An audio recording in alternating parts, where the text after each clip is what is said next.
Hello everyone.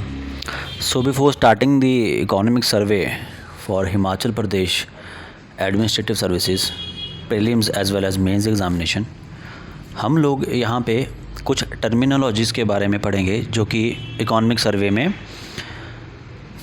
आएंगी और हमारे उस अंडरस्टैंडिंग को डेवलप करने के लिए बहुत ज़्यादा ज़रूरी हैं, जिसकी वजह से हम लोग इकोनॉमिक सर्वे को अच्छे तरीके से समझ सकें कि उन टर्मिनोलॉजीज़ का मतलब क्या है, वो जो वर्ड्स लिखे हैं, वो जो टर्म्स लिखी हैं, उनका एग्जैक्ट मीनिंग क्या है, ताकि जब हम इकोनॉमिक सर्वे पढ़ें तो हमें कोई भी परेशानी या दिक्कत ना हो, या फिर हमें किसी टर्मिनोलॉजी का पता न लगे तो हम जो है पीछे जो है रिवर्ट बैक करके देख सकें कि ये जो टर्मिनोलॉजी है इसका मीनिंग क्या है।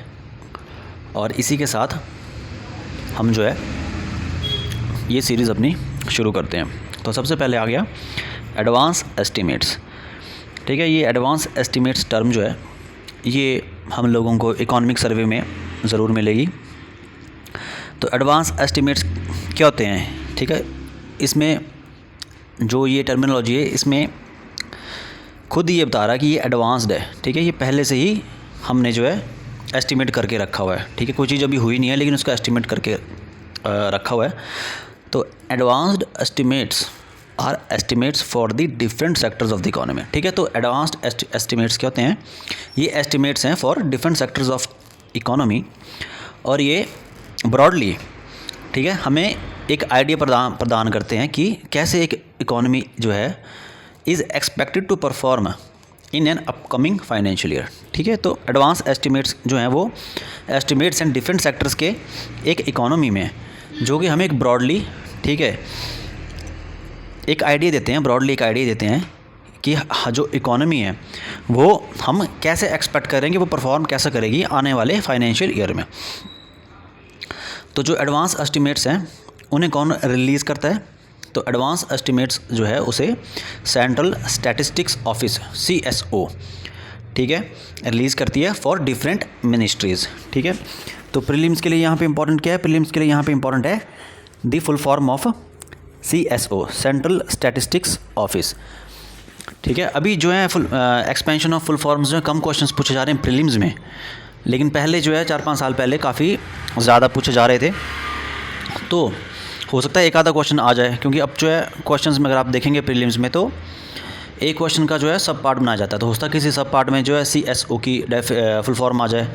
CSO क्या होता है? Central statistics office. ठीक है, अब नेक्स्ट है कि तो हम जो है इन्हें नेक्स्ट पॉइंट है कि these are called advanced estimates because the data are provide months before the end of the actual financial year. ठीक है, तो हमने यही तो अभी पहले पढ़ा। ठीक है, तो इसलिए हम इन्हें एडवांस एस्टीमेट्स बोलते हैं, क्योंकि जो इन एस्टीमेट्स का डाटा होता है वो हमें काफ़ी महीने पहले ही ये बता देता है कि एक्चुअल फाइनेंशियल ईयर से कि ठीक है हम क्या एक्सपेक्ट कर रहे हैं कि हमारी जो ग्रोथ है इकोनॉमी में, ठीक है, या इकोनॉमी में डिफरेंट सेक्टर्स कैसा परफॉर्म कर रहे हैं, ठीक है, उनके बारे में हमें काफ़ी नॉलेज प्रदान करता है।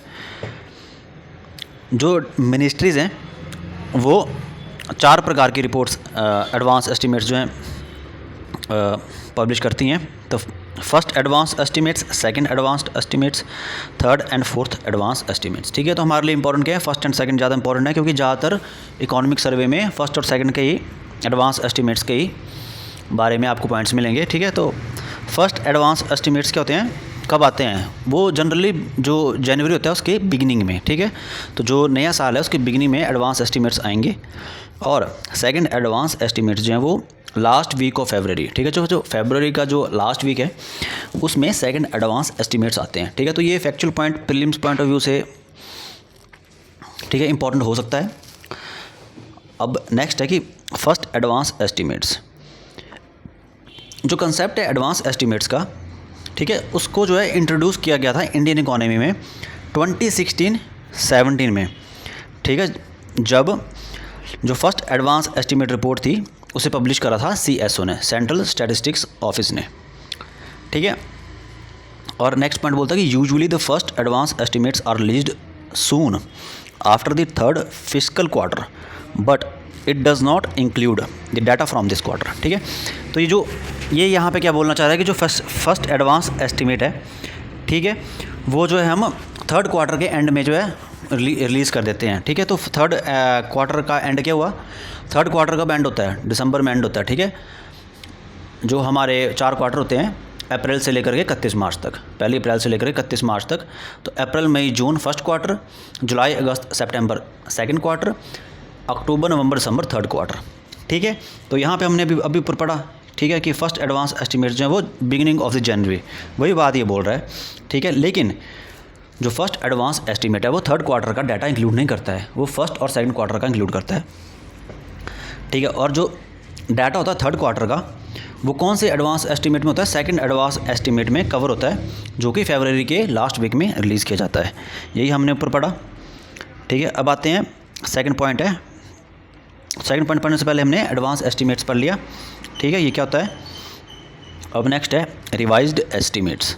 Revised estimates are an evaluation that is presented in the middle of the year. ठीक है, तो रिवाइज्ड एस्टिमेट्स क्या हैं, ये एक इवैल्यूएशन है। रिवाइज्ड एस्टिमेट्स इवैल्यूएशन है जो कि प्रेजेंट की जाती है साल के बीच में, that is presented in the middle of the year. ठीक है, तो बोल रहे हैं कि that takes into consideration the reminder of the budget as well as new activities and additional instruments of service among other things. ठीक है, तो ये जो है बजट को और जो न्यू एक्टिविटीज़ हैं और जो एडिशनल इंस्ट्रूमेंट्स ऑफ सर्विस के उनको भी कवर करता है, बाकी जो चीज़ें कवर होती हैं उनके अलावा। क्योंकि यहाँ पे जो because there is no voting session for the revised estimate in the parliament, any extra forecast mention in the revised estimate must be approved by the parliament before they may be spent.